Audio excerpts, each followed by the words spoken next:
Hey, aloha, love tribe. What's up? It's DJ Valerie B. Love with Bitcoin Piece of Music, and I have probably my favorite video music content creator in the universe of Bitcoin, Real Richard. Welcome, Real Richard. Hey Woohoo! Valerie, thanks for those kind words. I appreciate it. Dude, every time I see your content, I'm like, how the heck did you make this? And you make it so well and so good. Tell everybody about, who you are and what you do, and that would be just fabulous. Yeah, my name is Richard, and I've been making music for a long time since I was like a little kid, like 12, 13 years old. And I've just kept with it as a hobby for the last 2 decades, essentially. And and now Bitcoin's inspired me to re-spark like that fire to continue to make music and content. And so that's what I'm doing now, like on my free time, and I just love making this Bitcoin video and content. And I mean, dude, you're so good at it. I mean, your music, seriously, I'm like, I love it. And I love all the visuals that you put with everything. Like, how did you get into Bitcoin and how did you decide, like, yeah, I'm just gonna like combine my love for Bitcoin and your skill and love for music and video? When I first got into Bitcoin, Bitcoin was like a because I was a Robin Hoodie Wall Street better in like 2016, and Oh, wow. Okay. I was in 20. So I was like an investor like type, you know, learned about Bitcoin, and it was like a way to make money. But then eventually, once you go down the proverbial rabbit hole, I dove deeper and deeper and deeper, and I remember seeing Andreas speak in Seattle in 2018, and that like really like he was talking about the cartel of central banking, and that's just set me down this rabbit hole, just constantly, Austrian economics, all kinds of things. And eventually today, where I'm really like everything I look is through the lens of Bitcoin, it's affecting my music now. And so like when I utilize what do you call it, when I'm making music, I'm trying to tell stories from the perspective of Bitcoin, because I do believe it touches everything. It really does. And I mean, like, okay, when you said you heard the Andreas talking about the cartel, the banking cartel and everything, like what was your conception, what was your idea of money, the world, economics, pre-Bitcoin and then now post-Bitcoin? Oh, it's like, you know how it is. It's a 180. That's why I made that song, that Where's My Mind remix by the Pixies. But like, it's something you don't think about. Like a Yeah. lot of these things we don't think about. We take it for granted because we live in a pretty, developed world and a pretty nice place here in the West. And going through Andreas, then this is just the audio version, by the way. But going through Andreas and then reading the Bitcoin Standard and then just reading more books on these topics that they've written for like decades and centuries, to be honest. And so, like, how do you feel like this is going to be like just our new world? I mean, obviously, your music and your art and the way that you're expressing yourself. I mean, how are we going to go from pre-Bitcoin to post-Bitcoin, and make that transition for humanity? I do think that's like a long road. You know what I Yeah, mean? Like I yeah. don't think we'll be alive. Like I was having this discussion with somebody at a meetup out here locally a couple months back, and I was like, because we talk about it like currently in the interface with Bitcoin, many of us we operate with KYC, we operate with all these things, all these hindrances, and I was just telling him, it came up to me on the spot. I'm like, when we get through this transition, I think like our generation of this early in this monetization of Bitcoin, we're like the mince meat. We're just gonna get filtered to the other side, and like we talk about this, oh, Bitcoin fixes this. It's almost very utopian. It's almost like delusional in a sense, which I indulge in, but it's very utopian, and it's like, we might not, like many of us might not make it to the other side, but to me, it's just worth it to push that message, and so that's how I see it. The post Bitcoin world just looks different. I don't look at it as a good or bad thing. I just look at it as a winners and losers kind of thing. And what's your intuition say for, like, you're saying winners and losers, like how do we minimize the suffering in the bridge across, the fiat bridge to the Bitcoin bridge? Uh, Okay, when I say that winners and losers, I ask myself, in the fiat world, how do you Mm. become a winner? You play these political games. You get closer to so the incentives is changes, right? You get closer to the money spigot. And I thought about this a lot because I used to work for a company where we sold sensors to schools, and those customers are funded by the money printer. And in a way, I am a product of a Cantillon effect in the past, right? And so in that world, I'm winning because these people who buy our products was not a was funded with no opportunity cost. We're in a Bitcoin world. When I say winners and losers, I mean like people who save, people who are prudent with their actions, and that's what I try to think about. I don't think about it in a good or bad dichotomy. I just look at it, who are the winners and who are the losers. How has it changed? How's Bitcoin changed your, your daily actions toward money? Like, are you more of a saver, or have you changed your behavior because of You know, Bitcoin? you know, Bitcoin, like I think it reinforced what I always believed. I wasn't great with money in the past before Bitcoin, but what do you call it? How do you say this? I didn't like to go in debt. I didn't like to use credit cards. I didn't like these things. And now Bitcoin just made it easier to operate in that fashion where like you don't have to worry about chasing the Joneses. You don't have to worry about materialism and whatnot. And I wasn't that prior to Bitcoin, but Bitcoin just gave me an avenue to do that in an optimized way. Yeah, and like, what's been your experience with the community of Bitcoiners and helping you like stay on track to that new philosophy, or that more We have solidified a philosophy? Oh yeah. I mean, first, like a lot of the Bitcoiners that we interact with, like we don't even talk to. It starts off with the content in the first place, and so Yeah. you get a lot of whether it be philosophy, math, or like political ideologies, whatever it is. You get a lot of content that you get advice from just from reading or listening. And then secondly, what was the question? The question was, how does Bitcoiners help you stay on the Bitcoin path? Well, yeah, like, what's been your experience interacting and engaging with the community? Like, has it been pretty supportive of like your new way of being in the world? Yeah, it's very positive, very positive. Like people appreciate my music, people appreciate the videos, and I all I do when I sample these podcast clips or I sample, like I've never had a complaint. So all I do is just take content from these people.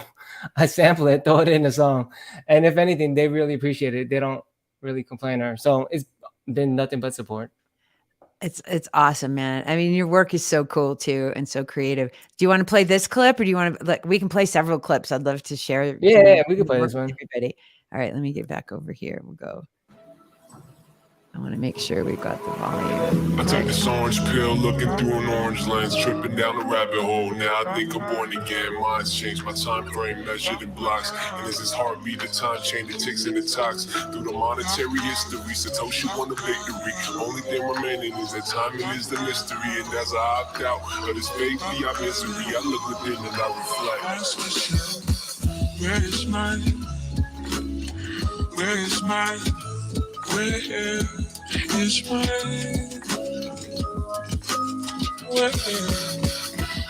mine? Where is mine? Where is mine? When you feel me, I had all the time. Try to trigger spinning, yeah. And you have your collapses, there's nothing. And you ask yourself, where is my mind? Where is my mind? And now we're suggesting that a form of property has entered the picture that is so, different from any previous form of property, such that it doesn't require any of those things that literally became predicates for civilization. Well, what kind of civilization, what kind of impact on civilization does that have? And that's what we're trying to figure out. Ask yourself, where is mine? Where is mine? Okay, so that's like obviously super badass. Like, how did you get trained? Like, are you self-taught on how to do I mean, your video stuff is so great and creative, and obviously your music is great. Like, how did you learn all of this? So music production, I learned it. This is back in the day. I used to learn how to make beats on this website called rapmusic.com. It was a forum back in the day when we had forums, and then these people would show me. I was like 14, 13, and they would teach me how to a torrent music software, because you can't afford it. A lot of the software is expensive, and so I would torrent a lot of the software for I would torrent it, and then I would learn how to make rap beats. Back then, I would learn how to make rap beats, and over time, I I just kept at it. I don't have many hobbies in my life, but the ones I do have, they just last for a very long time. They're like lifelong hobbies. Well, and And I so that's love one that thing I you kept doing. yeah, well, and it's like you're sharing it with everybody, and I just think it's so cool that you're pulling in, like with John Vallis right there, and I think what's really, really powerful and what I really appreciate, about your music too and your videos is that you're putting some of the words in as the people are speaking, and we need all of those layers of the like visualization of words Yeah. sometimes to understand. It really does help get the message across. I think in a much more potent way than just hearing it. Seeing it and hearing it at the same time is really good. Yeah, the visualizing stuff has really helped me gain traction. So I just kept doing it.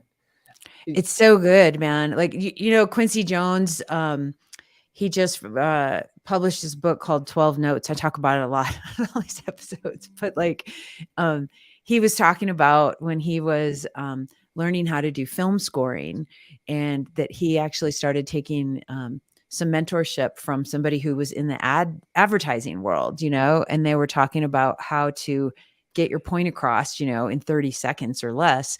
And he was saying that it's more, your retention, if you hear something, is only like 16%.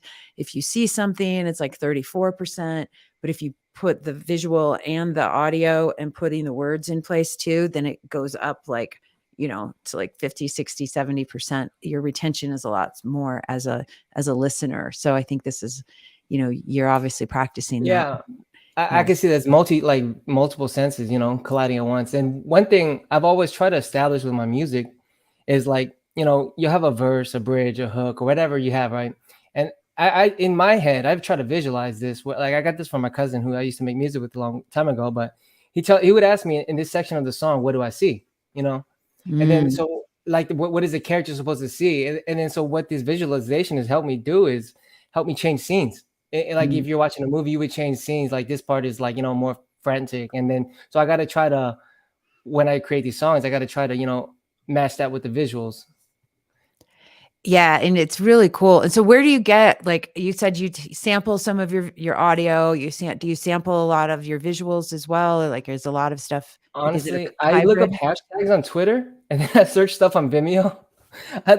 All my visuals I just download off of Twitter and Vimeo. I downloaded so many clips. I just like, that's cool. I download, that's cool. So I just download whatever I think is cool. Yeah. That's awesome. And then, so tell me about this picture here that you've got up on the thumbnail. Is this an AI I just chose picture? a random. Yeah, it's a random. I try to do a Cypherpunk City, whatever. It's random. I was messing around with, I think it's called Midjourney or whatever. Yeah, dude. Midjourney's the best. I love Midjourney. I love all these like AI, like these generative programs to kind of play with. Lately, I don't know how to do it yet, but I've been watching these videos where they take these AI image generation, they interpolate it. So then this AI is creating like basically these videos that are just transformed. It's called interpolation between the images, and that looks really awesome. I incorporated it into like my All Falls Down like video. Here, let's go put that up here. Okay, All Falls Down. That I was tuning into that. The second one right there, yeah. Yeah. But see, this part is the beginning. Okay, if you see in the beginning of the video clip, it's interpolating. I just found some really cool like people on Twitter who do this stuff. I just downloaded it. What's it called? I think it's called Stable Diffusion. Yeah, Stable Diffusion. Yeah, Stable Diffusion, and then I just look up video. I click the video tab on Twitter, and then there's a bunch of them that comes up. Yeah, dude, this stuff is so cool, and I want to show this, and then I want to talk about like how the future of monetizing art looks for Bitcoiners and for all of this kind of art. So let's check this out. Okay. Yeah.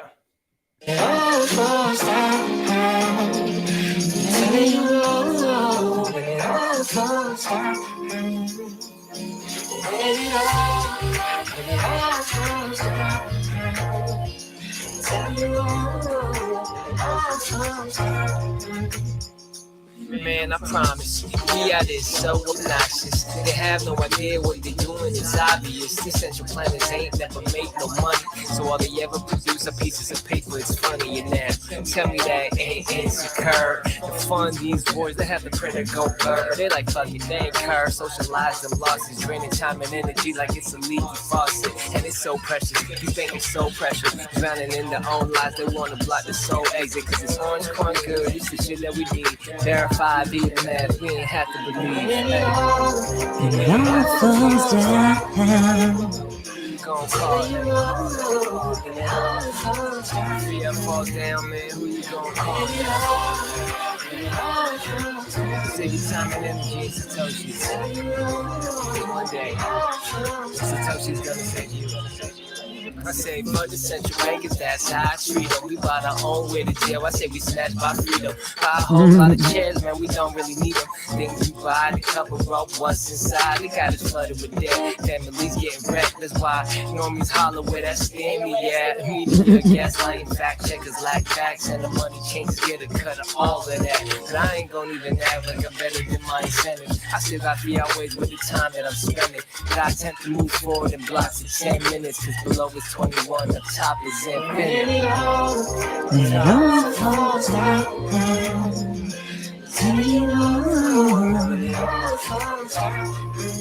Freedom Dioxide, dude. Yeah, Canute. Have you heard his? I heard his new book recently. Yeah, that part, when I heard that part, I just died laughing. Oh my God. All the energy consumed since Bitcoin's inception and divide it by 21 million. That's the equivalent of 0.415 micrograms per Bitcoin. In other words, Bitcoins cost around $90 billion per kilo right now. Dude. Oh my God. That quote from Canute is awesome. Oh my God. Yeah, he had a lot of quotables in that book, in his most recent book, Everything Divided by 21 Million. But Yeah, the Freedom Dioxide one just killed me. Dude, I love that Freedom Dioxide. I got to interview him last week. So that's awesome. I love Freedom Dioxide, dude. That's so cool. Okay. Let me ask you this. How long does it take you to make these videos? Like that video is like 2.5 minutes. So the song itself, like the songwriting process for me is relatively quick. I would say like I would get 90% of it in the first day or two. Wow. Just like getting out, like, cause a lot of, though my music is like, it doesn't sound popish, but the song structures are very pop music. They're 4 chords, you have this verse, hook. So it's very like, song structure is very like, like pop music. And those are kind of formulaic. You do some changes here and there, but the songwriting process is quick. The thing that takes me a long time is the nuance and details, is when I mix it to make it sound good, and all kinds of other things. And you're using Ableton for your music? Yeah, Ableton. Yeah, it doesn't really matter what DAW you use, but that's what I'm just so used to it, just because I'm very fast in it. Dude, Ableton. Oh my God. I love Ableton so much. I'm still like, not as good as you, that's for sure. But I just love it. And then what about the video? Like, how long does the video part The take? video definitely takes longer. That's one thing I think, if you look at some of my older videos, I'm like progressing a lot faster. So my music, I do think it's getting better too, of recent months, but I think my visuals have just gotten a lot better recently, just because I'm just not as proficient in video editing as I am in song making. And so then you have to have like a pretty fast ass computer to make your workflow feel like you're not just rendering and taking forever, right? You could change it to low settings. My computer is pretty old. It's like from 2016. So it's nothing crazy. But yeah, that's another thing. And the more I'm getting into video making, which is I'm grateful for with this Bitcoin thing, but it's starting to click like music, because I'm layering clips and I'm layering text. It's like I'm building a drum track, or I'm building, I'm combining a drum track with the bass line to make it work together. And so that's what now if the two fields are really like colliding for me, visual and audio, it's almost like I'm making drums, or I'm making whatever it is in video format. That's so cool, man. So check this out. Okay, so let's talk about what do you see? Like, I mean, because you're very, very talented, and I mean, you should be getting a lot more recognition, and I think you should be getting paid to do this, and value for value, or somehow, like, what do you see? What do you see the future possibilities for artists, whether they're musicians, whether they're visual artists, whether they're video artists, authors, podcasters, whatever, educators? How can we utilize Bitcoin and Lightning and all of these, wonderful new ways of transacting value and supporting artists in a meaningful way? So I have two perspectives. I've been thinking about this a lot, but I have two perspectives on this. The first thing is technically Bitcoin just improves access, because I used to sell MP3s back when you used to sell MP3s on iTunes. This is back 2010, 2011, right? Before I knew about Bitcoin. And I used to sell MP3s, and I think like 97% of my sales were from USA and Europe. And there were some other random countries here and there, but depending on the country, the cut rate was just different. Some countries I would get 94% of the revenue. Some countries I would get 67. So it just kept changing. And so that like mechanically and technically, that's one thing. But also, I used to get messages from people from India, from Bangladesh, from random parts of the world, like just because I was doing this YouTube thing. And my music was always free, but like, if they wanted to support, they couldn't even, because they couldn't get access to to like iTunes in the US or whatever it is. So I think Bitcoin mechanically allows you a broader access to financialize if it's possible. But that's such a good point. Like, I hadn't, obviously, if we're here in the States, it's one thing to transact in the States, but like trying to help, create cross-border transactions that are fast and seamless and not costing very much. It's like, this obviously is a tool for that as well. I mean, we see it with Netflix. Some people use VPNs to get Netflix in different countries. Mm-hmm. And it's the same thing. So like there's these invisible walls because of the payment rails. And so I think that Bitcoin fixes that mechanically. The one that I struggle with is like, because we talk about value for value, mm-hmm. and like using Lightning to stream payments. One thing I struggle is I'm still struggling to see how Bitcoin replaces Spotify or YouTube, or like how to utilize Bitcoin to replace that. Because I just struggle with it, because YouTube or Spotify could just adopt Bitcoin payments, Right. Exactly. So it's not like something, there's no moat created just because you accept Bitcoin. So I've been thinking about it. I'm like, what does Bitcoin fix in this scenario? And this is just something I came up with of recent, but like, so the funding of YouTube and Spotify is through ads, commercials, right? Mm-hmm. And under a Bitcoin world, like, I wonder how much of like the world is going to be like ad tech and whatnot, like, because you actually have to produce something that people want. Or when you look at Spotify hasn't made money ever. Can you survive in a Bitcoin world if you don't make money? Yeah. Unless you're doing it philanthropically, then probably not. Well, and what do you think about this? Because this is something I came up with, and I talked to like the guys at GetMash and Albi, and because I was like, what can we create like a dream dashboard? And if there was something where, let's say, me as a consumer, I have $20 a month I want to spend, or whatever, 10,000 sats or whatever that is. And so each month I fund my wallet with, X number of, Satoshis or dollars. And then each month, based on how many minutes of content I consume across all platforms, whether it's, video, whether it's music, whether it's podcasts, whether it's, reading articles, etc., whether it's taking a little mini course or whatever I'm doing, but just basically how many minutes of content am I consuming? Then at the end of the month, if rather than just going to the platform itself, those $20 would get allocated per minute directly to the content creators of all the varieties and means. And I'm like, can we do that yet? I mean, you're still dealing with platforms that are holding your content, kind of hostage with the ad model. But like, I wonder if that could be a new way for people to develop more one-on-one relationships with your favorite creators, and create more community around that. Like, what do you think about something like that? When I hear stuff like that, I think about, I don't know if you ever read Nick Szabo's piece on talks about microtransactions, but when you do something like that, that ups the transaction cost, not technically, but like just the mental transaction. When you pay $10 a month for whatever, and you got unlimited streaming, there's no like concept of rationing. You know, I want to listen to this song on I want to listen to this playlist on Saturday because I got a party, so I want to save my satoshis for this party. Like, I don't know if rationing, how you spend will be the way.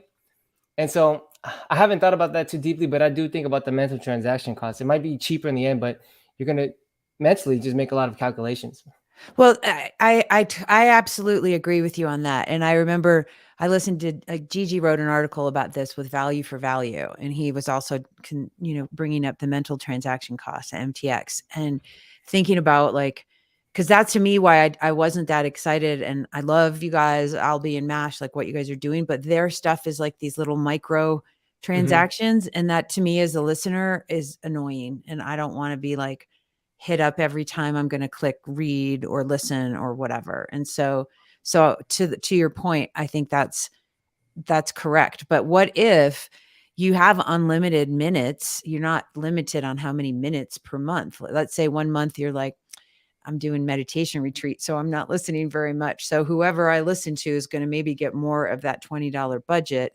Whereas next month, if I'm like listening all the time because of whatever, rather it's going to just get distributed on a smaller scale. Okay. Do you know what I mean? And so you're not saying. Limited in any consumption whatsoever. It's just going to get like where your money goes. It's just where it's allocated based off of percentage listened or watched. Exactly. Yeah. And so to me, that seems like a cool way. And then if you're a creator and you're on the receiving end of all of this, then you could get reports and saying, oh, cool, Richard, is somebody, he's one of my top listeners. I want to reach out and give him a high five and say thanks or whatever, something that's more like a way for the creators to start to get more engagement and relationship building with their fans. You know what I mean? Yeah. Because I think that would be fun. I would love it. I mean, I know for me, I meditate every single morning and I listen to a lot of the same music on Spotify. Like, I would love it if Sanatam Kaur or Jai Jagdish reached out to me and said, thanks for listening to my song a lot of the time. Like, that would be kind of a cool just thing as a fan, as a listener. But yeah, I mean, what are your thoughts on, so that's one thing. Obviously we're competing with, these big giants already. And that's kind of my thought too. I'm like, well, why don't they just implement Lightning, like cause Spotify has a thing where you can like donate to the listeners, but it's kind of takes them outside. So I'm like, why don't they do something like that, and then let the, if they had their subscription fee still, which obviously is, then if you want to pay more, it's too much, but it seems like it could be an interesting hybrid, but I don't know if Spotify is going to go that way. Yeah. Like adopting payments is not the same as, Blockbuster, restructuring their entire company to compete with Netflix, Yeah. Like adopting payments, especially a lot of these companies are already digital, whether it be YouTube or Spotify, these are digital companies already. Yeah. And so it's not dramatic of a, like, you're not cannibalizing yourself entirely, just small sections. Yeah, exactly. I mean, YouTube has a section where you can, send some money to your creators, but it's not Bitcoin, it's money, it's whatever, it's fiat. So I think it could be an interesting way. I just feel like, the creators really, we need to, the more and more that we have everything digitized, which is actually super cool, the less easy it is for creators to get paid because people copy and they share stuff. So it's like, how do we create a new system that can be built on Bitcoin that can pay artists, like when people are listening to their music, Yeah, I haven't thought about this too deeply, but I read that piece that you referenced earlier too about Gigi, where he talks about information wants to be free. And if it's good enough, everybody's going to share it, whether it be the Bible or an awesome movie, whatever it is. People are just going to share information.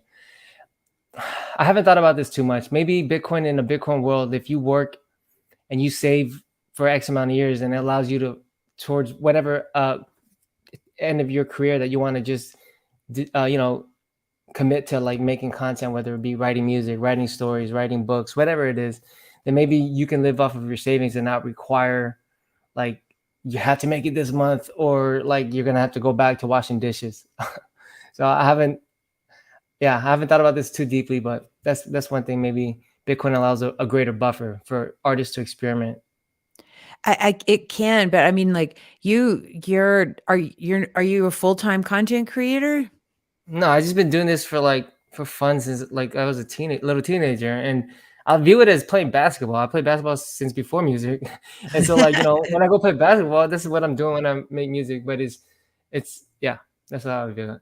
Yeah, you're just so good at it. And I think of different artists, like the mindset of the starving artist or the starving healer, or, it's I'm supposed to give my work away for free and all of that. I think it's a it's a difficult mindset to overcome, because as a creator, it's like the more you can receive value for your work, the more awesome work you can go put out into the world, and then not have to go get uh, into the fiat world and get your energy drained. I mean, it's one thing if you're not like, I want, some people don't want to be full-time creators, and they enjoy it and it's fun and it's something cool to do, versus the people who do want to make a living at it. I'm just curious, like, how can we support those folks, so that they can, um, be really rewarded fairly, because there's so much talent out there. It's just mind-boggling how talented people Or are. maybe it goes back to the patronage model. Like, like Mhm. there's certain families back in the Renaissance who funded certain artists, and those works still live to today. So maybe it's a patronage model, and maybe there's going to be less because of the dilution of everything being out there, because it's just information, and maybe there's fewer like prominent artists in the under the Bitcoin world. But yeah, and maybe that's the case. Yeah, I mean, I love that idea. I mean, obviously we've got Patreon, we've got uh Geyser is, doing Bitcoin fundraising for people in that kind of Patreon style, or, GoFundMe model. More of the GoFundMe model. They haven't done the like month to month thing yet, but I know that's on their radar. Um, I think that could be an interesting thing too. Like if, for example, as a consumer of different content, let's say you had whatever, $20 again as the base, and then it's like, okay, who do I want to participate this month in as a Patreon, or, for the next year? And then you can have your, let's say, top 5 or top 10.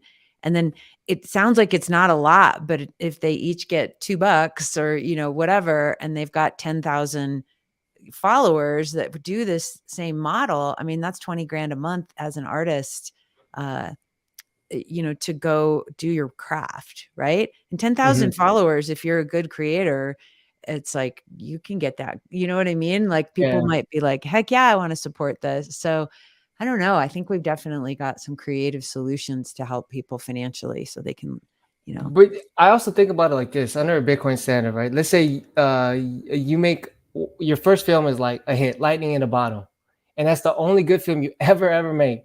But like it sells so much under a Bitcoin standard, and people you create a great experience, and people go to theaters, they part with the satoshis. Those satoshis are gonna last you a long time. You know, it might last you forever, and just because of that one moment that you provided people with so much entertainment, that one movie might last you a very very long time. So, we live in a world where people like they make one great song or album, and then they can't they gotta rechase that high again, which kind of dilutes their product. So maybe under the Bitcoin standard, it might be different. Who knows? That's just something I'm just brainstorming off the top of my head right now. yeah, I know. And I think, you're right. I mean, obviously developing different IP, that can get, that will be timeless. I mean, your videos are obviously going to be timeless, they're amazing. And you think about that. I mean, obviously I love doing podcasts. I love interviewing people. I love it so much. I'm so grateful to get to like interview you and meet different wonderful people. But for the most part, as a consumer, you only listen to a podcast once, right? Yeah. And you might go listen to songs like hundreds, maybe thousands of times, right? No, I And get so consumed. I'll live with the song yeah. sometimes. I'll live. What are you listening to these days?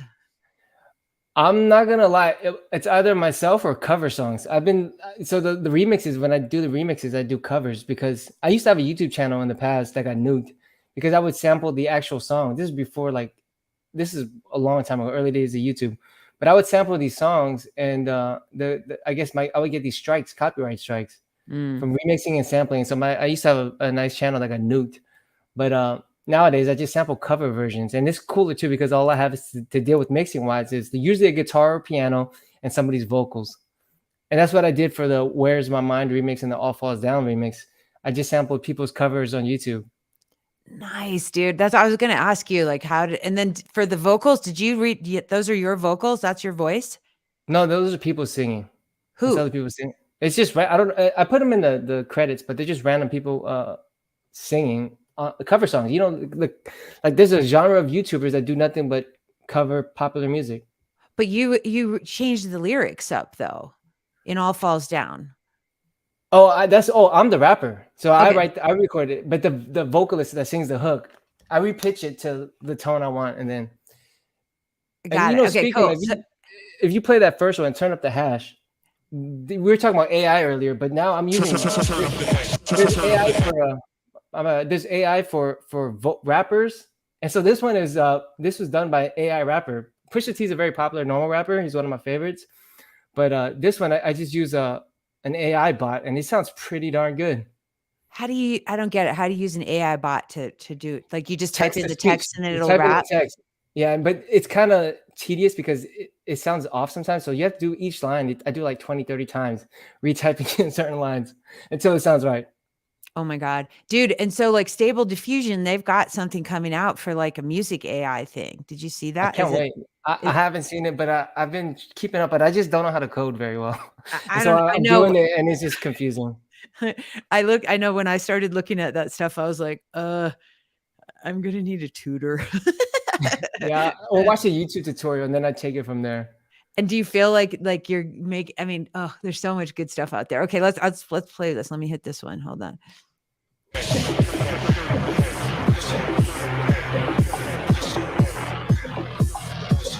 Consumes waste energy. I love it.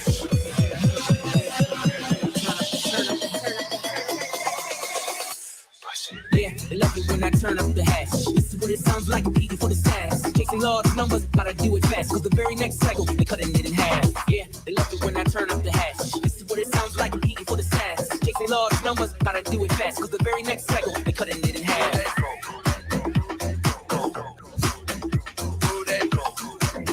So good, dude.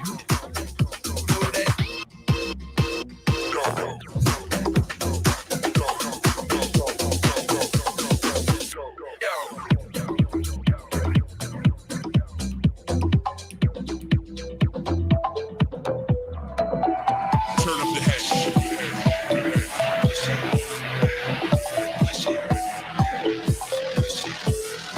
Yeah, they love it when I turn up the hash.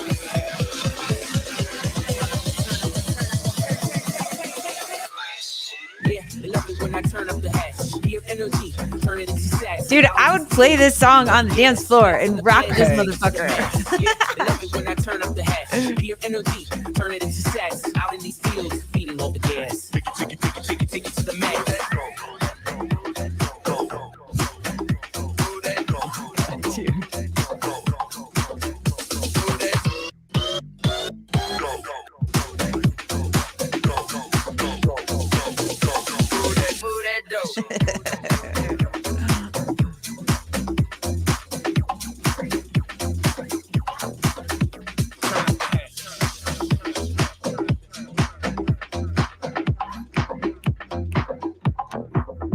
Turn up the hash. Turn up the hash, baby. Okay, Yeah. so it says you've got an S19 in there. Did you sample an S19? I did. I sampled there's like 4 stabs in each verse. It goes dun dun dun dun, and then the second one it pitches up. But I found a video of S19. I sampled it, and That's Yeah, so just, awesome, dude. So it's Pleb Minor month, and John from who's rocking on that, he sent me a couple samples, and I'm like, okay, I got to do something, but you're already doing it, so I'm gonna let you be the super rock star. I'm doing Yeah, all this I stuff. just I take that, I'm a big Kanye fan, and he once had a song. He said he put featuring God, and I just thought that was hilarious. He put just what? featuring God. Featuring Yeah. God. Yes, dude. So I was like, you know what? I did sample an S19, so let me just feature the S19 in there. But Heck it's yeah, just man. 4 short sounds. But yeah, that was all AI. So I would type in these lyrics. I would have to restructure it and warp it in Ableton to make it have a flow. But that was like the voice modeling is very good. And the So- next song I'm putting out is using AI again, and it sounds really, really accurate. Oh my God. Okay, so that voice was AI. That wasn't you on that one. No, that was AI. That was modeling Pusha T, who's like a very famous rapper, and he raps about drug dealing, cocaine, and crack. But so the song I just referenced, Bitcoin mining to like slinging dope, and so turn up the hash is like and then I took the future part, moved that dope, and so I was just trying to turn hash rate into some drugs, and let's turn it up. That was my theory behind it. I love it. I love the hash rate is our, get me some more of that. Yeah. Dude, for sure. Oh my gosh, this is so good. Okay, my brain just like I was going to ask this one question and it just went right out my giant old brain. Okay, so you're working on some more videos. What's in the pipeline for you for the future? What's happening? So this next one, I've been really like, I feel like I'm really dialed in creatively, but this next one is, I'm trying to tell a story in this one. So it's a longer song. Usually my songs, I want to make these songs for Twitter, to be honest. So I can't go over 2 minutes and 20 seconds, so they can't be that long. So they're like really short bites if you think about it. And so like I've been having people reach out to me. They're like, yo, I wish your songs were longer. I wish your songs were longer. So this next one I'm working on is it's a bit longer, a bit darker, and with a grander theme. So I'm trying to work on something. Well, I've been working on something. Well, I can't wait to hear it. What I was going to ask you, now my brain pulled the memory back here. Okay, so I got a comment on the video when I reposted it the other day. The commencing boiling oceans. Or commence boiling oceans. Somebody made a comment about that for people who are not Bitcoiners, and they were concerned, they're like, oh, what happens if a normie sees that? So tell me what your thoughts are. I bask in the fun. Like I bask in the fun. I tell people Bitcoin's going to eat the sun and kill Earth. And so I just bask in it. Like, if they think I'm serious, then that's a good filter. They can stay away from Bitcoin. But I just bask in it. And that's why I kind of made this song too. Cause the merge, proof of stake is better than proof of work. That's like, so the clowns are coming out in full force. So instead of trying to have a rational argument, where I'm going to write an essay like I'm Nick Carter, which I can't write like I'm Nick Carter, I'll just put out a song and make it pretty cool, pretty funky, and then meme it up with some lines like "Cabana's boiling oceans" or "Hash rate go up forever." I think I personally love it, and I agree with it because I think when you're dealing with these heavier subjects, it's like if you can get it down to the essence of a meme, and make it kind of course, funny. People get it, and it's like, oh shit, and I love all the long form content. Like admire, everybody who's out there who can make those wonderful articles, or obviously the books and long form podcasts about this stuff. But I feel like this is where these little nuggets of truth can come in, and they switch something in your worldview, and they make you go, huh, I want to go dive a little deeper. Like, what does this mean? For sure. The meme aspect of it, like you said, I love long form content as well. I read a lot of books, but like this makes me really focus in depth. Cause if you tell a story of Bitcoin in a song, the song might be 10 hours. You really tell the story of Bitcoin in a song. You're going to write like 10 albums. Yeah. And so I really got to dial it in. And then I really just got to focus on what am I trying to tell? And, and that turn up the hash song, I just wanted to say, Bitcoin mining is here. We're going to turn it up. And if anything, these miners and this hash rate, we're going to sling it like it's dope, and we're going to accumulate and accumulate. And that's how I see it. It's so important. I was having a call with a girlfriend of mine. I had a 3-hour call with her on she was my Friday night date night. We had a call and ended up talking about Bitcoin the whole time. And you know, she's invested, you know, in, you know, a variety of things in the world. And she's really like, it's the energy. Oh, what about the Bitcoin energy and ETH just changed and all this stuff, you know, then what's going on out there in mainstream media. And I'm like, I've got to become a better communicator with quickie bullet points to help people understand, like, why do we need so much hash rate? And I was like, it's to secure the network. It's to, you know, all of this. And so I was trying to explain it. Like, how would you help somebody like me Okay. who is still learning? Like, how do I give the couple quickie explanation I think about points this a lot. So like, because when you try to explain why Bitcoin utilizes energy mechanically in the protocol, you're going to lose everybody. So what I ask myself is value. I start with the first premise: value is subjective, right?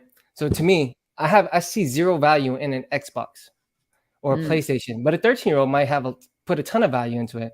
Just mhm. because I don't value the Xbox or the PlayStation, I don't think that people should not create Xboxes and PlayStations. There's people that want it. And so as users of Bitcoin, we want the hash rate. And so like all the miners are doing is just fulfilling a demand. And so like because once you start to get into that rabbit hole, you're going to moralize all kinds of actions. Like, wait, why is ice skating okay? That's not necessary, right? What people like ice skating, they value it. I don't. I haven't ice skated in like forever, and so I don't really value it. But I'm not going to stop somebody from or complain about somebody utilizing energy to fulfill a demand that people want.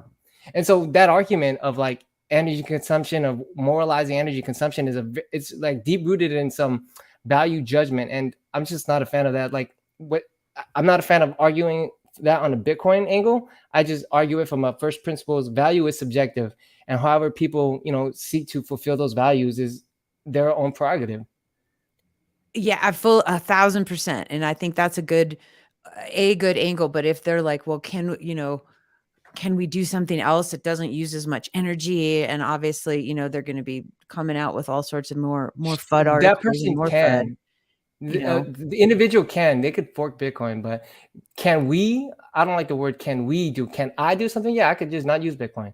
But if you want to use Bitcoin, the one that everybody considers Bitcoin, and you want to be a part of the network, then what all the other individuals do is up to them. So Yeah, I get it. And that's just like change the code. I'm like, oh God, shut up.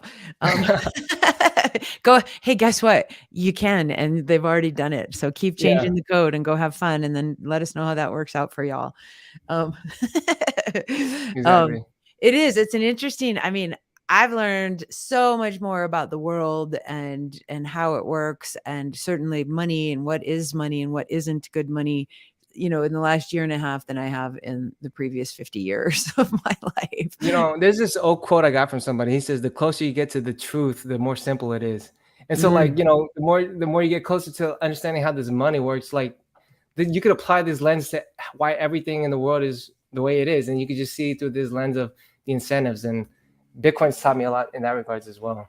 It's so just, I mean, I'm probably, you and I are probably similar. I mean, all I do is think about Bitcoin all day, every day. I think about music all day, every day. I think about like, yay, how can we make the world a cooler, better, more peaceful place for everybody with these tools, you know, of Bitcoin and music and love. And it's freaking awesome. It's not just like, let's just sit here and meditate and put some peace, love, and granola out there. It's like, this is a real tool that everybody in the world can use to improve their lives.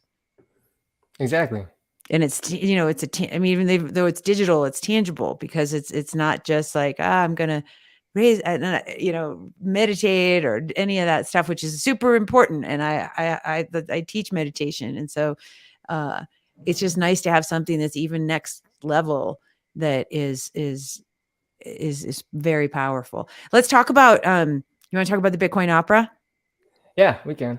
Okay, cool. So dude, you know, we're putting this little working group together of an idea to put together an interactive, immersive performance piece, you know, like a performance /show /music all of it, to tell some form of a story of innovation. What is money? What's the future? What could the future look like in a not so much utopian, but a positive light? What could it look like in a not so great light if we keep going in a certain direction? why, you're obviously in this with us. Like, why did you choose to say, yeah, let's see if we can make something happen for, at a different scale? Personally, I mean, I just want to, one thing is if meet new Bitcoiners, just because there are probably more creative Bitcoiners I don't know about. And so Yeah. like the more I could get in touch with, the more that could spark something out of me. So selfishly, that's one reason. And then another reason is, you're talking about like doing these light shows and like d- putting it on a stage and all these things. I was like, I've never done anything that cool. So might as well try, and challenge myself. I've always kept it like to music and these quick YouTube videos. So maybe something beyond that would be pretty challenging and fun. Yeah, it is fun to challenge ourselves artistically with each other, and like with such good material that we have to work with. I think it'll be fun and unique and interesting. I'm really excited about this project. And so, okay, so I was going to tell you this, but we'll see what comes of this. I'm waiting for a call tonight. But I met somebody yesterday. I was at a retreat center. They've got like 100 acres, and it's like these Burning Man folks, and they've turned it into this gorgeous like art, retreat park farm kind of thing. And they've got a beautiful big stage, and they were having an anniversary party. And so I was talking to one of my friends who's an audio engineer, and we've been talking about this like dome project and this Peace Park project and all this other stuff that I've been dreaming up for the last 20 some years. And I was like, yeah, dude, we're going to be putting together like the Bitcoin opera. It's going to be like EDM. It's going to be like Tommy, rock opera, Cirque du Soleil, Matrix. It's going to be fucking awesome. And he's like, come over here and meet my friend. And I'm like, okie dokie.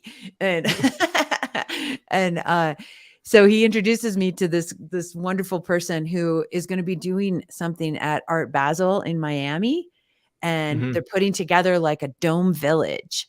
And they're looking for different types of content to put in the domes. And he's like, we want to put in, different types of empowerment and different, Women's Day and Self-Love Day. And we're going to put like the innovation, what's the future look like and all that. And I'm like, like we need to talk, my friend. And so, so who knows, we may be thinking, there's obviously different ways to present this experience for different people. It could be, on a regular stage with the screens all over the place, or it could be a dome thing. So there's some interesting developments in possible collaboration. So, I mean, Pretty awesome. I know, right? And it's just like, I don't know, man. I just keep putting like the little fishing net out there, the fishing hook with some bait, and like, who wants to come play? Like, this could be really fun. And all of a sudden it's like, we can all come together and, unite our creative juices. I think it's so cool.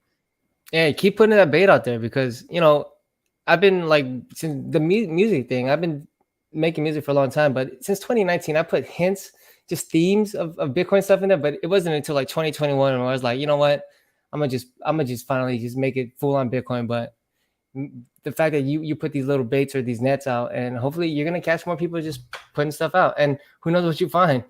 You might find something really, really cool. Yeah, like totally. And it's pretty cool because like I had this vision like almost 25 years ago when I went to my first Burning Man. And we started a nonprofit organization called Get 'em. It was global education through music. And what we wanted to do in California, because that's where I was living at the time, it was a bunch of burners. And we're like, well, we want to take the spirit of Burning Man and keep it going throughout the year. What can we do to help? And they were defunding all of the art and music programs in these schools. And we're like, well, let's just do some after school programs for kids and teach them about confidence, personal empowerment, different skill development stuff that you're not really getting in school necessarily, but let's do it through the lens of music and art and technology and creativity. So it's a really cool project. And one of the projects was building these domes, these immersive interactive domes all over the world. And we wanted to create these like dome parks everywhere. And so in the technology back then, was, rickety and clunky and really, really expensive and kind of limited to like planetariums, and the idea was to like have all these cool immersive experiences all over the world that were linked up to each other so that like if we're on the dance floor in Los Angeles, we could be getting projections and holographic experiences from people in London or Ethiopia or Singapore or whatever, and like the intention was to create these physical places for people to gather in their own communities, but then to connect with other dance floors around the world at the same time. And so it could be country music, it could be electronic music, it could be disco, whatever you want. It doesn't matter. It's just a container for people to come together, but then I thought that would be a nice way to share, our cultures with each other, you know what I mean? And kind of play. And so this guy has the same vision. And I'm like, yeah. In 25 years, I've never met anybody who when you thinks see the domes, are they're just domes all over the place, but it's all being played from one sensor that disperses to, or every dome is independent of itself. every dome is independent of itself. Okay. And depending on what's going on at what time of the day and who's where and what, you can tune different, you can tune in, right? So let's say it's, 10 o'clock in LA and it's 2 o'clock in the morning in, Berlin or whatever. I don't know all the time zones, but like you can, the dome folks can be like, cool, let's plug in. And so you can kind of say like, yeah, we're going to hang out together and share like an experience. And so there's all sorts of ways to kind of get weird. And then obviously, surrounding the main dome, you could have all these other little mini ones, and then you could tune in at will wherever you want that is broadcasting. Obviously some of them people will be sleeping, so they're not going to be that interesting.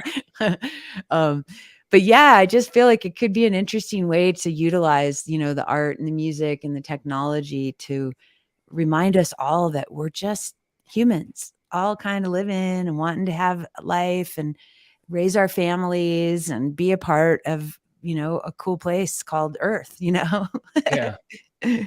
So I just feel like this could be a good way. And because there's, obviously like with the Bitcoin Opera is just the name where I'm sure it's going to get changed, but it was just sort of the initial like idea and concept to start elaborating on. But normies are not going to necessarily go to a Bitcoin Opera, but they might go to the Freedom Festival, or they might, you know what I mean? Or the Freedom Opus experience, like a rock experience, So it's like, we've got to get like, how do people get excited?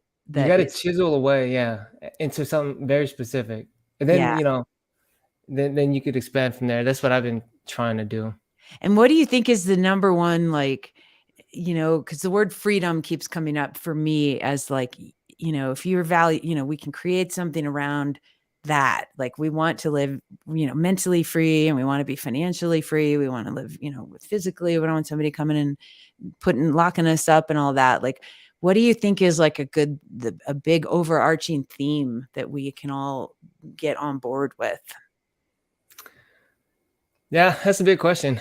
I mean, freedom obviously is one thing that hits you. That's like a big, sovereignty and freedom and responsibility. That's a big thing in Bitcoin. Mm-hmm. But lately, I don't know. I haven't thought about it too much. I've been spraying and praying with just ideas, and I bet, I'll put as much content as possible, and eventually I'll chisel away at what I have, and hopefully I could tell a story like that, and maybe we could, the Bitcoin Opera can become even, very grand or very, very like granular. So we'll see. Totally. I know. I think of like, have you ever been to like a Cirque show, like a Cirque du Soleil show? No.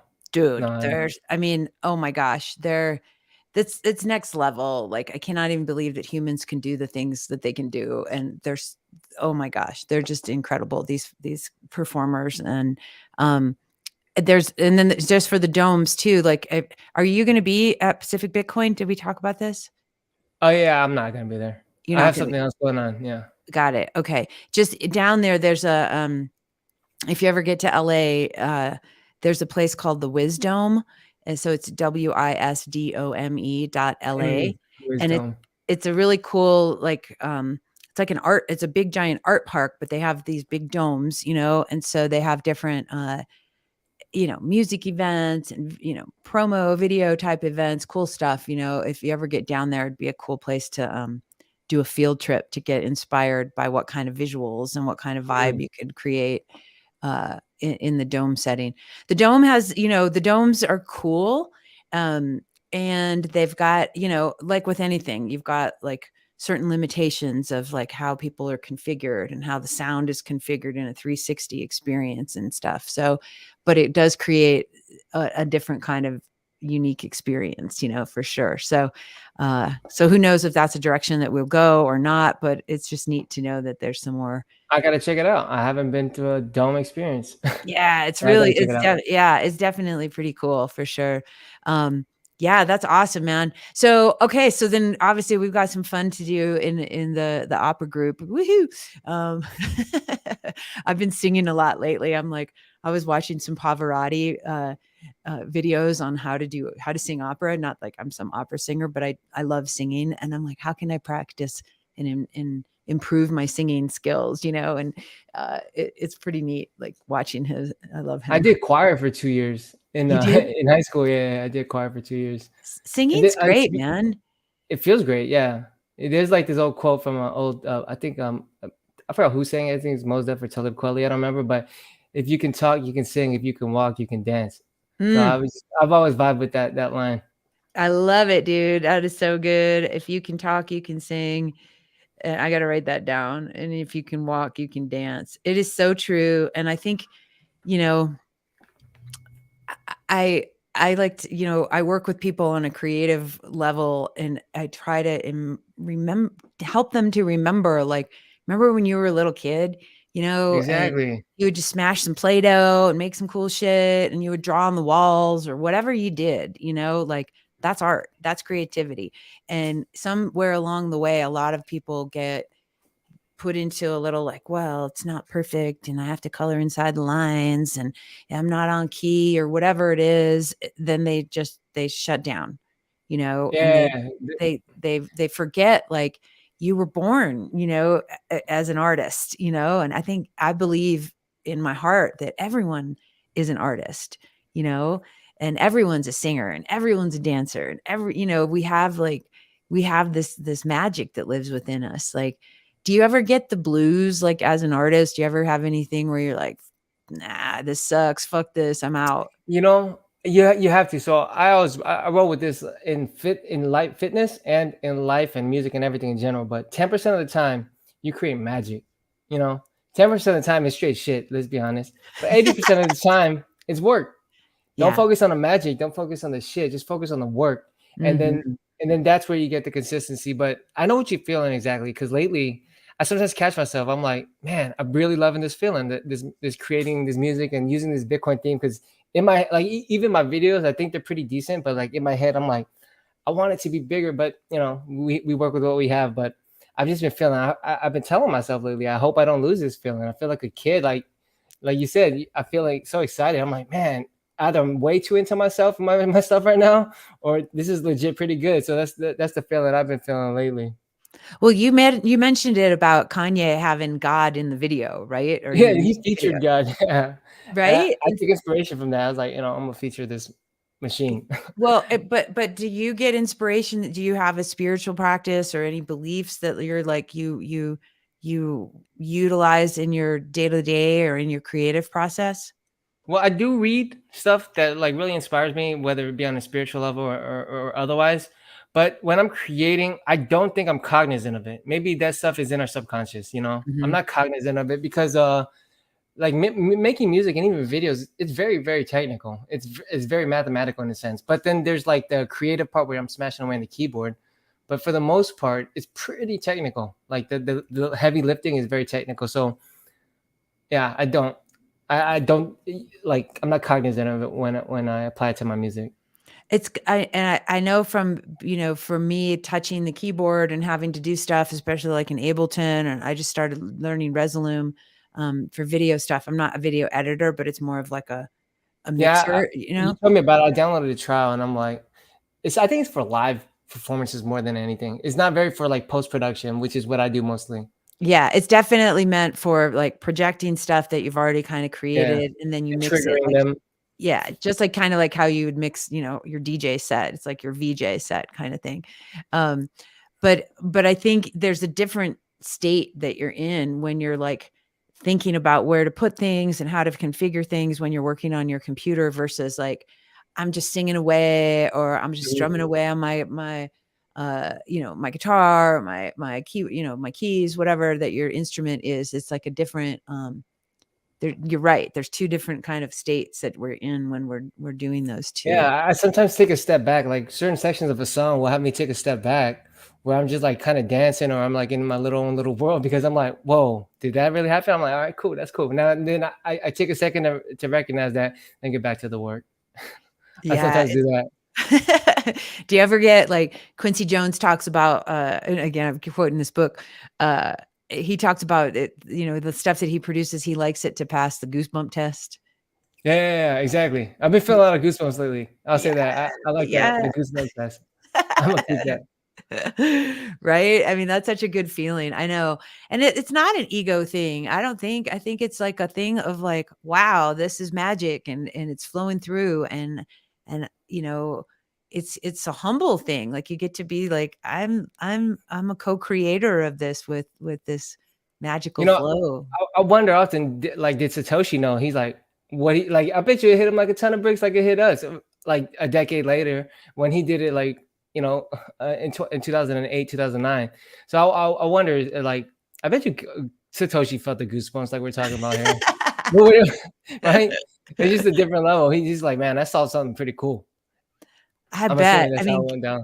Oh my God. I just think of like when I get the goosebumps, or when I get stuff like sounds go off in my head and I hear stuff and I'm like, blah, and it's like, you can just sort of, I just imagine like, what would that would be a cool thing for one of your videos. I don't know if you've done this in any of the work, but No, it just hit me what you just said. Like, like that thing. What if you're creating all this dramatic like scenes, right? And all this crazy world changing things, and then at the end of the video, all you see is hit enter on the keyboard, and it's just sending an email of a white paper to a bunch of people on a mailing list, and that's where it all started from. Totally, that'd be pretty cool.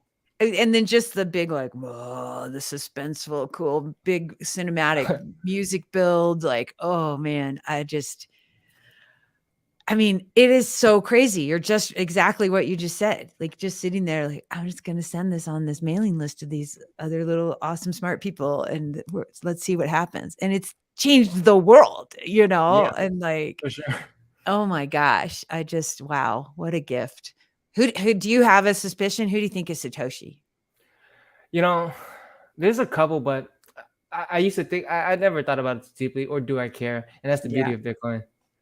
I know. I don't really care. I keep thinking it's Hal Finney because that's why I saved his brain, but I don't know. Because that's what makes it fun, is the guessing of like, ooh, who could it be? But then who cares? Yeah. I mean, that's the purpose of Bitcoin. The individual doesn't, like, any one person it doesn't matter to the grander picture of it.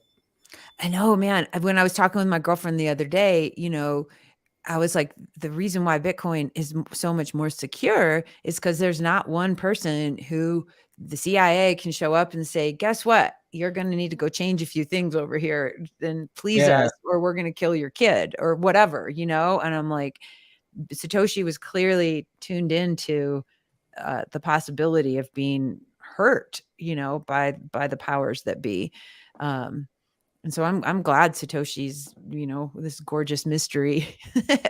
I think about it, like in 5 centuries, and say we win and Bitcoin is successful and it does what it does. Satoshi is going to be like almost this mythological character, Totally. A very gigantic mythological character. I just, the fact that Satoshi left, it is just like, who's done that ever? I mean, has that ever happened? George in the Washington, world? if you think about it. Who? George Washington could have been emperor, but he just left after one term. That's pretty selfless too. So,